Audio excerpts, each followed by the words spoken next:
नमस्कार। VD classes में मैं दीपक चौहान आपका स्वागत करता हूं। देखिए, अपनी जो सीरीज है वो चली हुई है, उसके अंदर आज की जो अपनी नेक्स्ट सीरीज है वो है भाई स्पेशल सेट, जो है अपना 4 नंबर। देखिएगा, अपनी जो आज की टेस्ट सीरीज है, इसका जो पहला क्वेश्चन है वो है भाई अपना अंबाला को रेलवे लाइन से कब जोड़ा गया। देखिए, अंबाला को रेलवे लाइन से जोड़ा गया, देखना अपना जो हरियाणा है वो लगभग कुछ इस तरीके से है। ठीक है भाई, लगभग कुछ इस तरीके का हम इसको मान के चलते हैं। अपना जो हरियाणा है, इसके अंदर अंबाला जो डिस्ट्रिक्ट है वो यहाँ पे आता है, बिल्कुल यहाँ पे इस तरीके से, इस साइड से पंजाब से स्पर्श करता है, और इस साइड से अगर हम बात करते हैं तो ये हिमाचल प्रदेश को जो है भाई ये स्पर्श करता है। ठीक है, अब देखिए यहाँ पे जब हम बात कर रहे हैं कि अंबाला को रेलवे लाइन से जोड़ने की जरूरत क्यों पड़ी, कब जोड़ा गया, ये वाले अपने जो पॉइंट्स हैं वो सारे अपने यहाँ से निकल के आते हैं। देखना भाई पॉइंट, अब यहाँ पे देखिए एक पॉइंट है, यहाँ पे जो अपना है एक स्थान है जो अपने देश की राजधानी है, जिसका नाम क्या है भाई, दिल्ली है। ठीक है, दूसरा पॉइंट यहाँ से अगर हम बात करते हैं तो यहाँ पे एक पॉइंट अपना कौन सा है, हरियाणा की राजधानी है जिसका नाम चंडीगढ़ है। और दूसरा पॉइंट इससे आगे हिमाचल प्रदेश की बात करते हैं तो यहाँ पे एक पॉइंट आता है जिसका नाम शिमला है। ठीक है, और शिमला के बारे में आप जानते होंगे कि शिमला जो है वो एक हिल स्टेशन है, और हिल स्टेशन जो है वहाँ पे घूमने के लिए लोग वगैरह जो है वो आते जाते रहते हैं। इसलिए शिमला वाला जो पर्यटन है उसको बढ़ावा देने के लिए जो अपना दिल्ली से अंबाला मार्ग है, इस तरीके का ये जो दिल्ली से अंबाला मार्ग है, इसको यहाँ से भाई रेलवे लाइन से जोड़ना पड़ा। रेलवे लाइन से जोड़ना क्यों पड़ा भाई, क्योंकि अब अगर हम बात करते हैं सड़क मार्ग की और रेलवे मार्ग की, तो इन दोनों में से जो सबसे सस्ता जो मार्ग पड़ता है वो कौन सा है, रेलवे मार्ग है। और ये रेलवे मार्ग इसी वजह से यहाँ पे भाई स्थापित करने की जो जरूरत पड़ी थी। ठीक है भाई, याद रखना है। दूसरा पॉइंट अपना ये है कि अंबाला को रेलवे लाइन से जोड़ा कब गया, तो भाई 1880 के अंदर इसको यहाँ से भाई जोड़ा गया था। ठीक है भाई, याद रखना है अंबाला को रेलवे लाइन से कब जोड़ा गया, तो आंसर अपना 1880 हो जाएगा। लेकिन अगर हम बात करते हैं तो एक नाम आता है 1890 का। 1890 में भाई किसको रेलवे लाइन से जोड़ा गया था, तो भाई यहाँ से अपना नाम आता है, एक फतेहाबाद के अंदर जगह है जिसका नाम है भट्टू कला। ठीक है भाई, कौन सा बताया, भट्टू कला जो है ये, भट्टू कला जो है भाई फतेहाबाद के अंदर है, यहाँ पे इसको रेलवे लाइन से जोड़ा गया। या फिर हम बात करते हैं कि 1890 में रेवाड़ी से बठिंडा, ठीक है भाई, रेवाड़ी से कौन सी बताई भाई, बठिंडा जो रेलवे लाइन है, ये वाली रेलवे लाइन जो है वो शुरू की गई थी। ठीक है भाई, याद रखना है। इंपॉर्टेंट क्वेश्चन है सारे के सारे भाई, मोस्ट इंपॉर्टेंट, तो हमें इस क्वेश्चन से सारा जो है वो चीजें कवर करनी है। ठीक है भाई, याद रखना है। उसके बाद जब हम बात करते हैं अगले पॉइंट में, तो एक पॉइंट अपना और भी निकल के आता है, और वो जो पॉइंट है अपना वो क्या है भाई, देखना।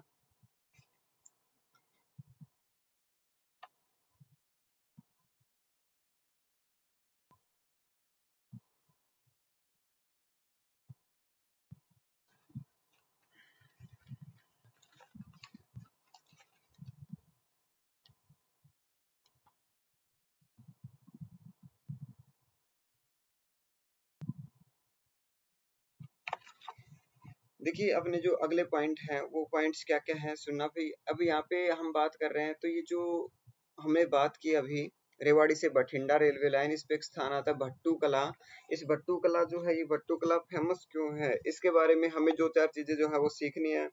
देखिएगा भाई, यहाँ पे जब हम बात करते हैं भट्टू कला की, तो भट्टू कला जो है ये अपना कहाँ पे आता है, फतेहाबाद के अंदर है। तो ये जो है भट्टू जो है भाई, इसकी जब हम बात करते हैं तो एक पॉइंट अपना निकल के आता है कि यहाँ पे एक ग्रेन मार्केट जो है वो स्थापित की गई है। ठीक है भाई, कौन सी ग्रेन मार्केट बताइए आपने, यहाँ पे सरप्लस ग्रेन मार्केट। ठीक है, यहाँ पे जो अनाज मंडी है, मतलब ग्रेन मार्केट का मतलब हम एक तरीके से अनाज मंडी को ही लेते हैं। ठीक है, ये अनाज मंडी जो है भाई यहाँ पर ये स्थापित की गई है। ठीक है भाई, याद रखना है, इंपॉर्टेंट क्वेश्चन है। ठीक है, बढ़ते हैं अपने नेक्स्ट क्वेश्चन की ओर। देखिए, हरियाणा में हरड़ का सर्वाधिक उत्पादन जो होता है वो कहाँ पर होता है। ठीक है भाई, ये वाला पॉइंट भी हमें यहाँ से याद रखना है। देखिए, यहाँ पे जब हम बात करते हैं तो यहाँ पे हरड़ की अगर बात हो, तो हरड़ जो है वो पर्वतीय जो क्षेत्र है, हिमालय वाला, उस एरिया के अंदर भाई यहाँ पे इसकी जो पैदावार है वो ज्यादा होती है। अब यहाँ पे जब हम बात कर रहे हैं तो एक पॉइंट अपना और भी निकल के आता है, तो सुनना भाई क्या है।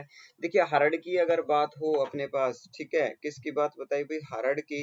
हरड़ की अगर हम बात करते हैं तो अपना हरड़ के अंदर पॉइंट होगा कौन सा भाई, पंचकुला जिला जो है यहाँ पे हरड़ सबसे ज्यादा जो होती है वो पंचकुला जिले के अंदर होती है, ठीक है, याद रखना।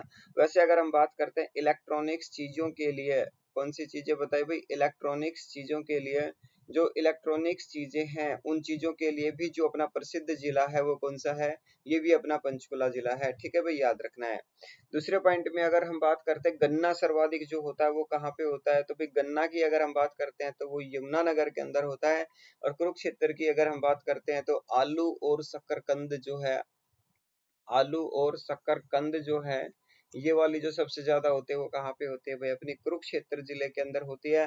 लेकिन अगर हम बात करते हैं फरीदाबाद की, तो फरीदाबाद जो है इसके लिए एक पॉइंट हमें याद रखना है कि हड्डी की नक्काशी के लिए, जो हड्डी होती है उसकी नक्काशी के लिए जो प्रसिद्ध अपना जो जिला है वो कौन सा है, तो हड्डी की नक्काशी के लिए प्रसिद्ध जिला हो जाएगा अपना फरीदाबाद हो जाएगा, ठीक है भाई, याद रखना है।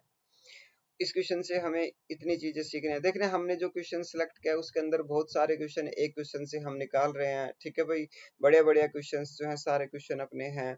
यहाँ पे हमने दोबारा से इस क्वेश्चन को रिपीट कर रहे हैं भाई, देखना हरड़ की अगर बात हो तो पंचकुला जिला हो जाएगा। यमुनानगर की बात करते हैं तो गन्ना सर्वाधिक जो है वो कहाँ पे होता है, यमुनानगर में होता है। अगर बात हो आलू और शकरकंद की, तो आलू और शकरकंद जो है वो सर्वाधिक कहाँ पे होता है अपना भाई, कुरुक्षेत्र के अंदर होता है। बात करें हड्डी की नक्काशी की, तो भाई हड्डी की नक्काशी के लिए जो प्रसिद्ध जिला है वो कौन सा, अपना फरीदाबाद है, ठीक है भाई, याद रखना है। उसके बाद बढ़ते हैं अपने नेक्स्ट क्वेश्चन की ओर। देखिए यहाँ पे अपने हरियाणा के अंदर काफी बार स्टेडियम को लेके क्वेश्चंस जो है वो पूछे जाते हैं, तो यहाँ पे भाई एक एक दो दो क्वेश्चन करके हम अपने स्टेडियम्स को भी यहाँ पे अपने भाई कवर करने वाले हैं, ठीक है भाई, याद रखना है। अब देखिए यहाँ पे जब हम बात कर रहे हैं तो अर्जुन की, अर्जुन जो है इनके नाम से स्टेडियम है, ठीक है भाई, अर्जुन स्टेडियम। और अर्जुन स्टेडियम जो है वो कहाँ पे आता है, अपना जींद में आता है। अर्जुन के साथ साथ हमें जो है भाई एक पॉइंट और याद रखना है, क्या भाई, कि अर्जुन स्टेडियम जो है वो तो जींद में है, लेकिन एक पर्यटन केंद्र और है अपना यहाँ पे जींद के अंदर, जिसे बुलबुल के नाम से जाना जाता है, ठीक है भाई, किस नाम से जानते हैं इसको, बुलबुल के नाम से इसको जाना जाता है, याद रखना है, मोस्ट इम्पोर्टेंट पॉइंट है, ठीक है। यहाँ पे जब हम बात कर रहे हैं अपने क्वेश्चंस की, तो यहाँ पे हमें ये जो ऑप्शंस है अपने, इन ऑप्शंस में से कुछ के फैक्ट जो है वो और भी करने हैं, सुनना भाई। देखिए यहाँ पे जब हम बात करते हैं भिवानी की, तो भिवानी के अंदर जो फेमस है वो क्या है भाई, सुनना। भिवानी के अंदर एक नाम आता है घंटा घर मंदिर, ठीक है भाई, क्या बताया, घंटा घर मंदिर जो है वो फेमस है, कहाँ का, अपना भिवानी का है, ठीक है भाई, याद रखना है। पिंजौर की अगर हम बात करते हैं तो पिंजौर को 360 बावड़ियों का कस्बा कहा जाता है, ठीक है भाई, क्या बताया, पिंजौर को 360 बावड़ियों का कस्बा जो है वो कहा जाता है। उसके बाद हम बात करते हैं अपने यहाँ पे कैथल की।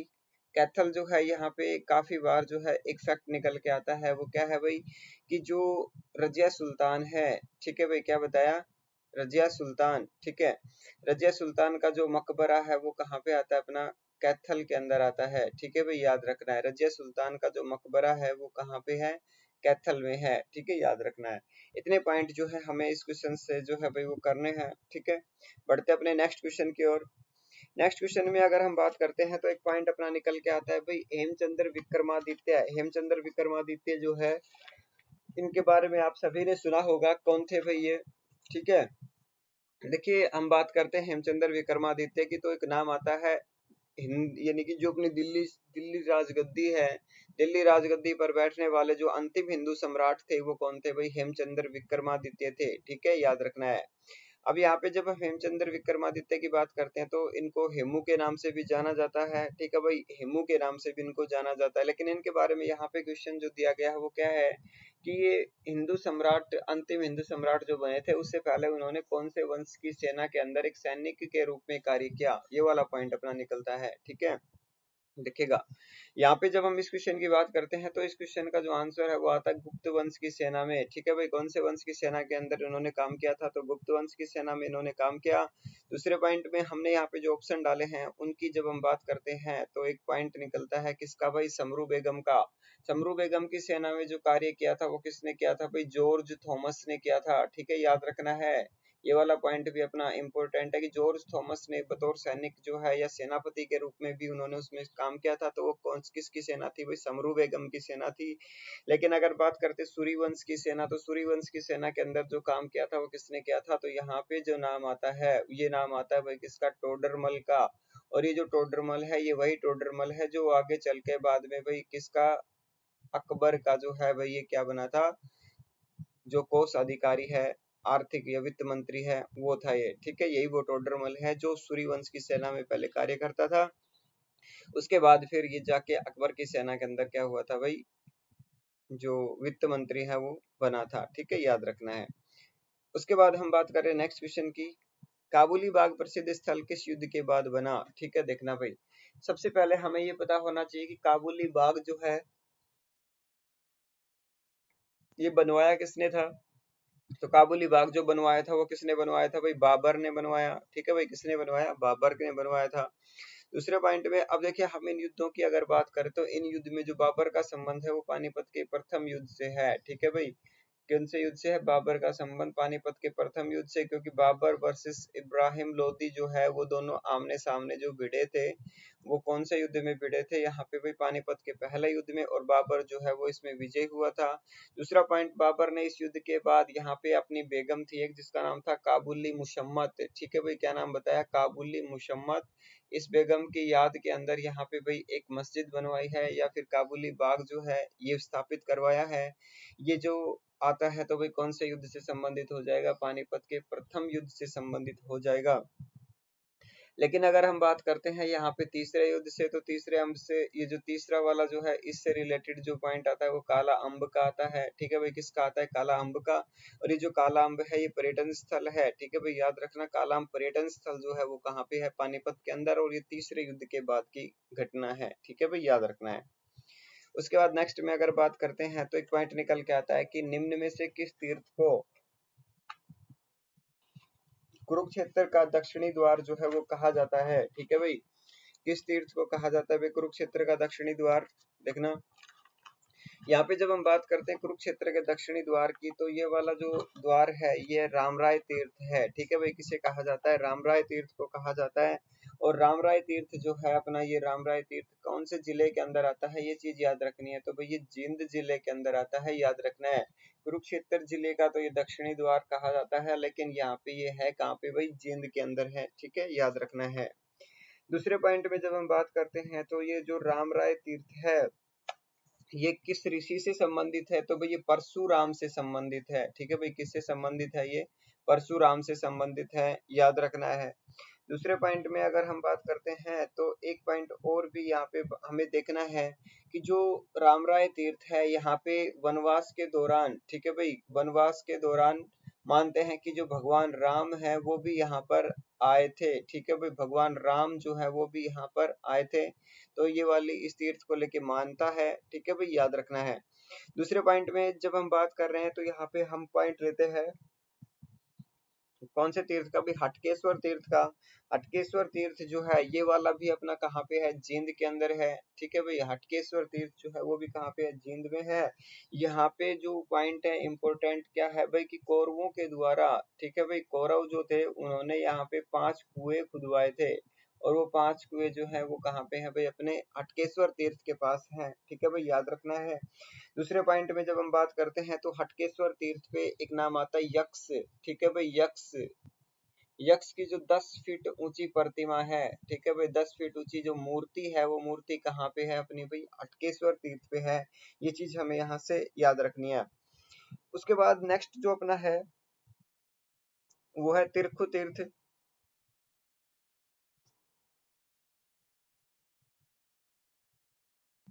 तिरखु तीर्थ की अगर हम बात करते हैं तो यहाँ पे जब हम बात कर रहे हैं, तिरखु तीर्थ भी अपना जींद जिले के अंदर ही आता है। और उसके बाद बिंदुसर तीर्थ की भी जब हम बात करते हैं तो बिंदुसर तीर्थ जो है वो भी अपना कहाँ पे है भाई? जींद जिले के अंदर ही आता है। ठीक है भाई, याद रखना है।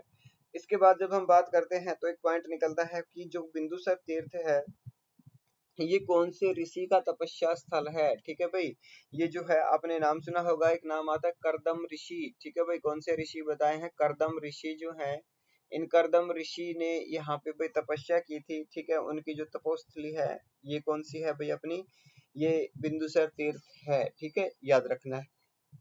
बढ़ते नेक्स्ट क्वेश्चन की ओर। देखिए हुमायूं का अभिलेख कहाँ से प्राप्त हुआ है। देखिए वैसे तो हुमायूं का संबंध अपने हरियाणा में मानते हैं तो दिल्ली की राजगद्दी पर बैठे हुए शासक रहे हैं, ठीक है भाई, मुस्लिम सुल्तान थे ये।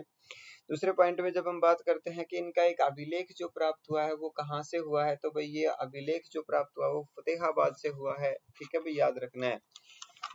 हुमायूं का जो अभिलेख प्राप्त हुआ वो कहाँ से प्राप्त हुआ भाई, फतेहाबाद से प्राप्त हुआ है, और इम्पोर्टेंट पॉइंट है ये, ठीक है, याद रखना है कि हुमायूं अभिलेख जो मिला वो कहाँ से मिला, तो भाई फतेहाबाद से जो है वो मिला है, ठीक है, याद रखना है।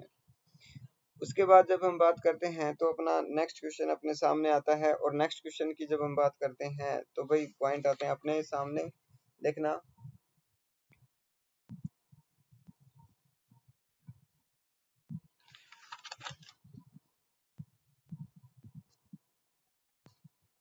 हरियाणा में खुंडी नाम से किसे जाना जाता है, ठीक है भाई, हरियाणा के अंदर खुंडी जो है इसको यानी खुंडी नाम से किस को जाना जाता है, ये वाला पॉइंट है। देखिए यहाँ पे जब हम बात करते हैं खुंडी, खुंडी जो है ये हरियाणा के अंदर मुर्रा भैंस को कहा जाता है, और मुर्रा भैंस जो है इसको हरियाणा में काला सोना के नाम से भी जाना जाता है, ठीक है भाई, काला सोना के नाम से भी जानते हैं। दूसरा पॉइंट अगर हम बात करते हैं, मुर्रा को यहाँ पे एशियन ट्रैक्टर के नाम से भी जाना जाता है, ठीक है भाई, क्या बताया, एशियन ट्रैक्टर के नाम से भी जाना जाता है। वो किसे जाना जाता है, तो मुर्रा भैंस को ही जाना जाता है, ठीक है, ये वाला पॉइंट है और इम्पोर्टेंट पॉइंट है, ठीक है भाई, याद रखना है। नेक्स्ट है अपना हरियाणा को पंजाब में कब शामिल किया गया, देखना भाई, यहाँ पे जब हम बात करते हैं अपना जो हरियाणा है इसको 1858 के अंदर, मतलब 1857 की जो क्रांति हुई थी, इस क्रांति के बाद, ठीक है भाई, क्रांति के समय नहीं, क्रांति के बाद जो है अगले साल मतलब 1858 के अंदर यहाँ पे हरियाणा जो है इसको पंजाब में शामिल किया गया। इससे पहले 1833 में जो हरियाणा है ये यूपी का हिस्सा होता था, ठीक है भाई, किसका हिस्सा था, यूपी का। लेकिन 1858 तक आते आते ही अपना जो हरियाणा है वो किसका हिस्सा हो गया, पंजाब का हिस्सा हो गया था, याद रखना है। उसके बाद जब हम बात करते हैं 1966 की, तो 1966 के अंदर अपना जो हरियाणा है ये एक अलग से राज्य के रूप में हमारे सामने अस्तित्व में आया, ठीक है, याद रखना है। उसके बाद 1818 की बात करते हैं तो यहाँ पे एक नाम आता है किसका भाई, यहाँ पे रानिया का विद्रोह हुआ। रानिया का विद्रोह जो है ये किसके नेतृत्व में हुआ था भाई, तो रानिया का विद्रोह भी हमें याद रखना है, ठीक है। उसके बाद जब हम बात करते हैं अपने अगले क्वेश्चन की, देखना भाई, आदमपुर किस जिले का विधानसभा क्षेत्र है, आदमपुर, देखना भाई, आदमपुर जो है ये एक विधानसभा क्षेत्र आता है, और विधानसभा क्षेत्र है ये कहाँ का है, अपना हिसार का है।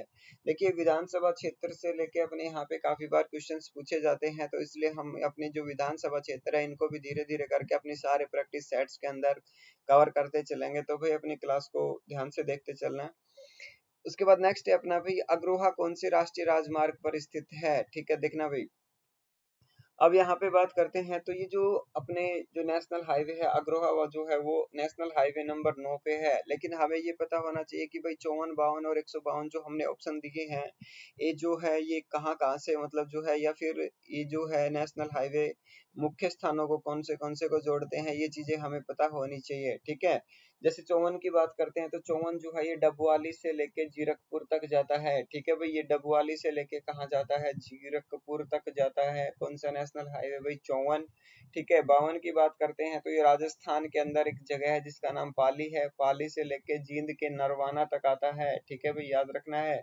152 की अगर हम बात करते हैं तो ये नरवाना से लेके आगे पंचकुला तक जाता है, ठीक है भाई, नरवाना से लेके आगे कहाँ तक जाता है, ये पंचकुला तक जाता है, याद रखना है। ये वाला जो नेशनल हाईवे है इसकी बात करते हैं, दिल्ली से अमृतसर जो है ये जाता है, ठीक है भाई, याद रखना, दिल्ली से अमृतसर जो है वो कौन सा नेशनल हाईवे है, नेशनल हाईवे नंबर 9 है, और जो अपना अग्रोहा है ये इसी नेशनल हाईवे के ऊपर आता है, ठीक है। नेक्स्ट भाई, हर्षवर्धन कालीन ताम्र मुद्राएं जो है वो कहाँ से प्राप्त हुई हैं, ठीक है भाई, याद रखना। देखिए हर्षवर्धन का जो नाम आता है ज्यादातर अपने कुरुक्षेत्र जिले के साथ आता है, लेकिन जब इसके साथ ताम्र मुद्राएं जुड़ती हैं तो इसका जो आंसर हो जाता है वो कौन सा हो जाएगा, सोनीपत हो जाएगा, ठीक है भाई, याद रखना। तो क्वेश्चन अपना है हर्षवर्धन कालीन ताम्र मुद्राएं जो प्राप्त हुई हैं वो कहाँ से हुई है, तो भाई इसका आंसर हो जाएगा सोनीपत से हुई है, ठीक है। उसके बाद गुरु तेग बहादुर स्मारक जो है वो कहाँ पे है, ठीक है भाई। गुरु तेग बहादुर स्मारक की जब हम बात करते हैं तो ये वाला जो स्मारक अपना कहाँ पे है, हमारे पास जो विकल्प हैं वो दिए गए हैं, देखिएगा यहाँ पे भाई। जब हम बात करते हैं गुरु तेग बहादुर स्मारक की तो अपने लिए इस क्वेश्चन का जो आंसर है वो क्या हो जाता है, सोनीपत हो जाता है, ठीक है भाई, याद रखना है। गुरु तेग बहादुर जो स्मारक है वो कहाँ पे है, अपना सोनीपत के अंदर है, याद रखना है भाई, इंपॉर्टेंट पॉइंट है। देखिए सिखों के जो अपने गुरु हैं सारे लगभग जितने भी अपने हरियाणा में रिलेटेड हैं, उनके जो भी स्मारक हैं, ठीक है, वो सारे के सारे हम धीरे धीरे अपनी सारी क्लासेस के अंदर कवर करते चलेंगे। उसके बाद नेक्स्ट है अपना भाई, फ्यूडल लीग की स्थापना कब हुई। देखिए सबसे पहला पॉइंट हमें ये पता होना चाहिए कि जो फ्यूडल लीग है वो होती क्या है। फ्यूडल लीग जो है इसको जमींदारी लीग के नाम से भी जाना जाता है, ठीक है भाई, कौन सी लीग भी कहा जाता है इसको, जमींदारी लीग भी कहा जाता है। और जमींदारी लीग की जो स्थापना हुई है 1924 के अंदर हुई थी, ठीक है भाई, याद रखना कब हुई है स्थापना, 1924 के अंदर। दूसरे पॉइंट में जब हम बात करते हैं तो अपने यहाँ पे चार ऑप्शन है टोटल, चारों में से तीन, एक का वरना 1924 जो है ये आंसर हो गया। लेकिन जब हम बात करते हैं अपना ऑप्शन नंबर ए, बी और सी जो है ये कौन से अपने किस किस से संबंधित हैं।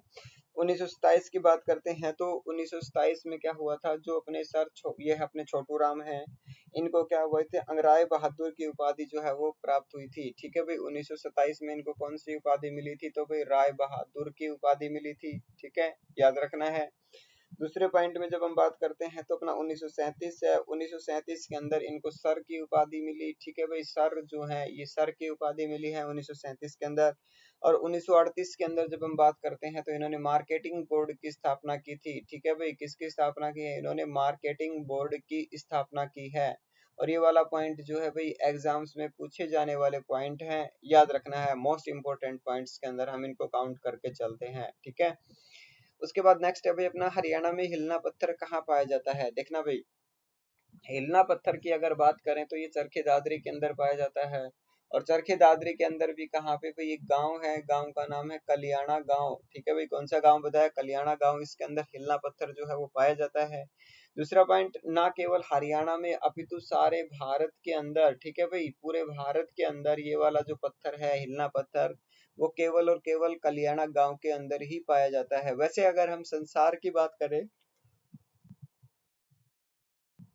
संसार में केवल 3 देशों के अंदर ही ये पत्थर पाया जाता है, भारत, भारत के अलावा अमेरिका और ब्राजील, ठीक है भाई, भारत के अलावा अमेरिका और ब्राजील, इन देशों के अंदर ये वाला जो पत्थर है ये पाया जाता है। इसको पत्थर को भी हम डांसिंग स्टोन के नाम से भी जानते हैं, ठीक है भाई, कौन सा स्टोन बताया, डांसिंग स्टोन, ठीक है भाई, लचीला पत्थर है ये, डांसिंग स्टोन के नाम से भी हम इसको जानते हैं, ठीक है। इस पत्थर का जो यूज होता है वो ज्यादातर भाई सजावटी चीजों के लिए होता है, ठीक है भाई, याद रखना है। उसके बाद अगला है भाई अपना, सबसे अधिक संस्कृत विद्वानों को जन्म देने वाला शेखावटी ब्रह्मचर्य आश्रम जो है वो कहाँ पे है, शेखावटी ब्रह्मचर्य आश्रम जो है ये भिवानी में है, ठीक है भाई, कहाँ पे है, भिवानी में है। और पंडित सीताराम जो है इनके द्वारा इनकी जो स्थापना जो है वो की गई थी, ठीक है भाई, याद रखना। ये जो अपना ब्रह्मचर्य आश्रम भिवानी का है, इसकी जो स्थापना की गई वो किसके द्वारा की गई थी, तो आंसर हो जाएगा अपना भाई पंडित सीताराम के द्वारा, ठीक है। उसके बाद नेक्स्ट है भाई, हरियाणा में मानव की सबसे प्राचीन बस्ती जो है वो किसे कहा जाता है, ठीक है भाई, मानव की जो सबसे प्राचीन बस्ती है वो किसे कहा जाता है, इसको हमें यहाँ पे भाई कवर करना है, देखना। यहाँ पे जब हम बात करते हैं तो ये जो है भाई अपना फतेहाबाद डिस्ट्रिक्ट के अंदर नाम आता है कुणाल का, ठीक है, कुणाल जो है ये मानव की सबसे पुरानी बस्ती के रूप में जाना जाता है, ठीक है भाई, कुणाल, ठीक है, याद रखना है। दूसरे पॉइंट में जब हम बात करते हैं तो यहाँ पे भाई एक पॉइंट निकलता है कुणाल को लेके, वो क्या है सुनना। ये जो कुणाल है यहाँ से रिगल क्राउन या शाही ताज प्राप्त हुआ है, ठीक है भाई, रिगल क्राउन, रिगल क्राउन जो है वो क्या होता है, अपना एक शाही ताज, मतलब एक मुकुट होता है, राजा का मुकुट होता है, ठीक है, एक शाही ताज जो है वो यहाँ से प्राप्त हुआ है कुणाल से। दूसरा पॉइंट जब हम बात करते हैं तो एक नाम आता है यहाँ पे भाई, तांबे की अंगूठी जो है वो भी यहाँ से मिली है, ठीक है भाई, किसकी अंगूठी मिली है यहाँ से, तांबे की अंगूठी मिली है, ठीक है, याद रखना है। दूसरा पॉइंट अगर हम बात करते हैं तो 6000 वर्ष पुरानी, ठीक है भाई, कितने वर्ष पुरानी बताइए भाई, 6000 वर्ष पुरानी जो मनके होते हैं, पत्थर के मनके, ठीक है भाई, पत्थर के जो मनके होते हैं उसकी जो माला है या फिर पत्थर के मनके जो हैं वो यहाँ से प्राप्त हुए हैं, ठीक है, याद रखना है, मोस्ट इंपोर्टेंट पॉइंट है। बढ़ते हैं नेक्स्ट क्वेश्चन की ओर। देखिए दीवानवाला और दरगामा बांध कौन सी नदी पर स्थित है, ठीक है, ये चीज हमें यहाँ से याद रखना है, इम्पोर्टेंट पॉइंट है। देखिए दीवानवाला और दरगामा बांध की बात करते हैं तो ये घग्गर नदी पर स्थित है, ठीक है भाई, याद रखना है कौन सी नदी पे है, घग्गर नदी पे है, और दोनों के दोनों जो बांध है ये अपने हरियाणा के अंदर ही आते हैं, ठीक है, याद रखना है। वैसे अपने से क्वेश्चन पूछ लिया जाता है काफी बार कि घग्गर नदी पर हरियाणा में आखिरी बांध कौन सा है, तो आपने सुना होगा एक नाम आता है ओटू बांध।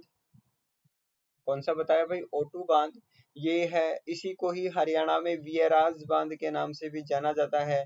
तो वियराज बांध की अगर बात करें या ओटू बांध की बात करें तो दोनों ये बांध जो है ये घग्गर नदी पर है, और ये वाला जो है हरियाणा में घग्गर नदी पर अंतिम जो है वो बांध आता है, ठीक है, याद रखना है।